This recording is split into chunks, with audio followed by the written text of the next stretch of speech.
Бул жаңыдан бекемделип курулуп жаткан көпүрө Кадамжайдын Жеңиш айылында жайгашкан. Аталган көпүрө ушул жылдын 24-июнунда катталган селдин улам жараксыз абалга келген. Мурун көпүрө 4 метрлик болсо, азыркы күндө 7 метрден ашуу чоң көпүрө түшүп атат. Заман талабыга жараша стандартка жооп бере турган деңгээлде көпүрө түшүп, азыркы күндө ичинде ustalar иштеп, курулуш жүрүп атат.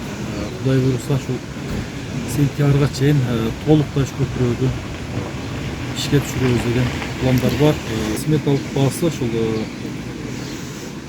4 миллиондун тегерегинде болот. Бүгүнкү күндө Жеңиш айылынан сырткары Майдан жана Чечме айылдарында да көпүрө жана жолдор оңдоп түзөөдөн өтүп жатат. Бул тууралуу Салам медиага 46 жол тейлөө ишканасынын башкы инженери Руслан Шакиров билдирди. Казаков эски багыты боюнча Сур айылындагы көпүрөнүн дагы канаттарын жууп, Чечме айылында дагы ошол эле көпүрөнүн канаттарын жууп, көпүрө жабыркаган.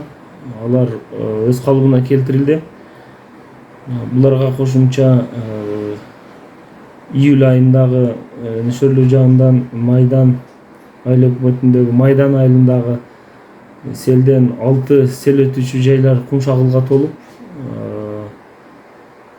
алар өз калыбына келтирилген.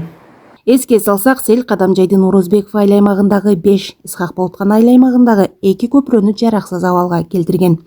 Өзгөчө Кырдаалдар министрлигинин маалыматы боюнча район аймагындагы селдин жалпы чыгымы 101 миллион 902 миңди түздү. Айжамал Мырзадулат кызы, Салам медиа, Баткен.